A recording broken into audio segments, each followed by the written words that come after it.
अभी मेरे साथ हैं रालोसपा सुप्रीमो उपेंद्र कुशवाहा, जिन पर बिहार ही नहीं पूरे देश की नज़र टिकी हुई है, क्योंकि एनडीए छोड़कर महागठबंधन में आए हैं। महागठबंधन के सबसे महत्वपूर्ण घटक दल हैं, 5 सीटों पर चुनाव लड़ रहे हैं और हमारा जो सर्वे है उसके अनुसार बहुत तगड़ा फाइट दे रहे हैं। सर, फर्स्ट फेज के चुनाव में महागठबंधन बहुत अच्छा परफॉर्म कर रहा है, क्या उम्मीद है, कितनी सीटें जीतेंगे? देखिए, फर्स्ट फेज अभी तो आगाज है, आगे बढ़ते जाइए। फर्स्ट फेज से ज़्यादा मजबूत दिखेगा सेकेंड, उससे ज़्यादा मजबूत दिखेगा उसके बाद का, और अंत जाते जाते तो लगेगा कि कोई है ही नहीं सामने। तो फर्स्ट फेज से लेकर अंतिम फेज तक सभी सीटों पर महागठबंधन इस बार जीत दर्ज करेगा, क्योंकि आम लोगों का रुझान है। सब लोग अब भारत सरकार में बैठे हुए लोगों से या माननीय नीतीश कुमार जी के रवैया से सब लोग ऊब चुके हैं। शिक्षा को बर्बाद कर दिया इन लोगों ने, स्वास्थ्य को बर्बाद कर दिया, कानून व्यवस्था की स्थिति बिहार में चौपट।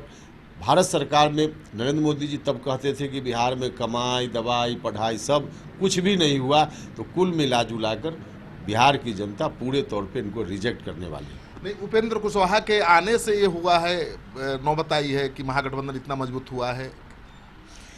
देखिए, स्वाभाविक है, जब कई पार्टी मिलकर एक साथ गठबंधन में आई है तो सबकी अपनी अपनी ताकत है। उसमें आरएलएसपी की अपनी ताकत है, आरजेडी की, बाकी और जो भी पार्टी है, कांग्रेस वगैरह, सबकी ताकत है और सबकी ताकत मिलाकर वहाँ गठबंधन है।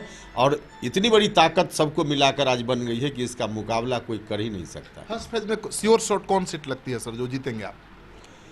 सब फर्स्ट फेज में जो 4 जगह चुनाव है, 4 में 4 महागठबंधन जीतेगा। आप जमुई पर में ज़्यादा जोर लगाएंगे? नहीं, देखिए, स्वाभाविक रूप से हमारी पार्टी का उम्मीदवार वहाँ है तो नेचुरल है कि वहाँ ध्यान होगा, उसमें कोई दो राय नहीं। लेकिन बाकी जगह पर भी, औरंगाबाद मेरे काराकाट के बगल का कंस्टिट्यूंसी है, जीतन राम मांझी जी बड़े नेता हैं इस महागठबंधन में, तो गया से चुनाव लड़ रहे हैं।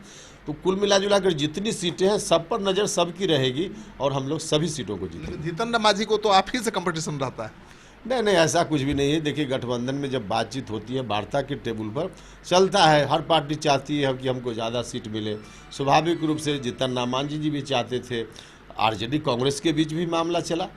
तो ऐसा नहीं है, अब जब बातचीत करके कुछ चीज़ें तय हो गई तो तय होने के बाद कुछ भी नहीं है, बात वहीं समाप्त हो गई। उनकी पार्टी के प्रदेश अध्यक्ष बिशन पटेल आपकी पार्टी में आ गए हैं, इससे कितनी ताकत आपकी बढ़ी है?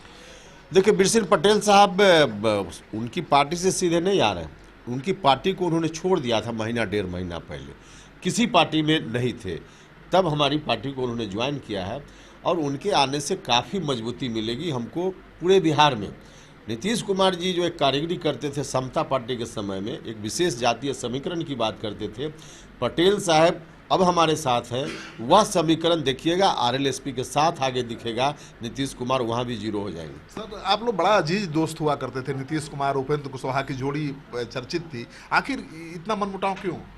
देखिए, बात तो बहुत पुरानी हो गई, यह सवाल भी आज प्रासंगिक बहुत नहीं है। लेकिन मनमुटाव क्यों, पूरा बिहार जानता है, देश के लोग जानते हैं नीतीश जी का रवैया कभी बदलने वाला नहीं। एक तो सत्ता में उनको बैठाने का काम हम सब लोगों ने किया था, जो उम्मीद थी गरीबों के लिए कुछ करेंगे, बच्चों की पढ़ाई का इंतजाम, गरीब लोग जो दिल्ली जाते हैं इलाज के लिए उनका इंतजाम, रोजगार का इंतजाम, इंडस्ट्री जो वगैरह, कहा बहुत कुछ उन्होंने, किया कुछ भी नहीं।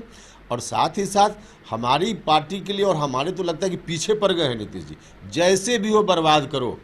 पार्टी में पहले नेता लोगों को प्रलोभन दे करके, लोभ दे करके इधर से उधर उन्होंने किया, यहाँ तक कि इतना हमलावर हो गए कि उनको लगा कि अब राजनीतिक तरीके से इसको हटाना संभव नहीं है तो दुनिया से हटा दो। अब डंडा लाठी जिस तरह से पुलिस ने बरसाई, हम लोगों का क्या कसूर था? शिक्षा के मुद्दा को लेकर हम लोग सड़क पर उतरे थे और जिस तरह से पिटाई की गई, अगर हमारे साथियों ने बचाया नहीं होता, भगवान का शुक्र है कि हम आज इस दुनिया में हैं, वरना उन्होंने तो बिल्कुल एक तरह से जान लेने की पूरी साजिश कर दी थी। आपकी पार्टी को तोड़ने में ठीक है अहम भूमिका निभाई, लेकिन आपकी पार्टी से जो उनकी पार्टी में गए उनको पैदल भी तो कर दिया। अब तो जाने वाले लोग समझे, नीतीश कुमार जी कहीं किसी का नुकसान पहुंचाना हो तो किसी से बहुत ढंग से वो बात कर लेते हैं, और जब नुकसान उस आदमी का पहुंचाने में वो सफल हो गए, उसके बाद इस काम में जिसने उनकी मदद की उसको भी भूल जाते हैं। तो इसलिए जो लोग भी आए अब पैदल हो गए, अब वो तो उनकी नियति है, हमने पैदल नहीं किया, लोग पैदल हो गए। और हम फिर कहना चाहते हैं, अगर आगे आने वाले दिनों में किसी पार्टी का कोई नेता नीतीश कुमार जी के ऊपर भरोसा किया तो सब पैदल होने वाले हैं। नहीं, नागवानी तो आपके खिलाफ लड़ने का हसरत रखते थे, उनको पैदल हो गए, टिकट ही नहीं मिला। आप कह भी रहे थे कि और जोर लगाइए नहीं तो टिकट ही कट जाएगा, नहीं मिला। आप उनके लिए सहानुभूति रखते हैं थोड़ा भी? देखिए, मेरे बड़े भाई हैं, वो अलग बात है, लेकिन अब उनकी बातों पर या उनके विषय में कोई चर्चा की जाए, मैं नहीं समझता हूँ कि अब कोई मामला है। मैंने उनको भुला दिया भाई स्वाभाविक रूप से अब कहीं एजेंडा में जो आदमी नहीं है, क्या उस पर चर्चा करनी। मेरे बड़े भाई हैं, रहेंगे व्यक्तिगत रूप से, लेकिन राजनीति में कोई चर्चा का विषय या नहीं। सर, चुनाव में स्ट्राइक का, सर्जिकल स्ट्राइक का कोई मुद्दा है? आपको लगता है कोई प्रभाव है? बीजेपी वाले दावा कर रहे हैं। बीजेपी के लोग दावा ही नहीं कर रहे, कोशिश कर रहे हैं कि यह मुद्दा बन जाए ताकि बिना जनता हिसाब मांगे हुए उनको वोट दे दे। जो कुछ भी हुआ सेना ने किया है, ठीक है, सरकार में लोग हैं और हम सब लोग सेना के साथ आज भी खड़े, सरकार के साथ भी खड़े। हम लोगों ने कहा कि हम सब लोग खड़े, वो एक अलग मुद्दा था। लेकिन चुनाव में चाहिए नौजवानों को रोजगार दिया कि नहीं दिया, शिक्षा दी कि नहीं दी, इत्यादि इत्यादि जो समस्याएं हैं, इन समस्या का निदान आपने नहीं किया तो जनता हिसाब लेगी। भावनात्मक मुद्दों पर लोगों को मालूम है, देश और बिहार की जनता को, इन लोगों ने कुछ नहीं किया है, इसलिए कुछ अनर्गल मुद्दा को ला दो ताकि बिना सवाल किए हुए लोग उनको वोट दे दें। तो जो आपने सुन लिया उपेंद्र कुशवाहा को, यही उपेंद्र कुशवाहा हैं जो एनडीए की ताकत बने थे 2014 के लोकसभा चुनाव में, अब सबसे बड़ी चुनौती बनने जा रहे हैं। श्रीकांत प्रत्युष, जनतंत्र टीवी, पटना।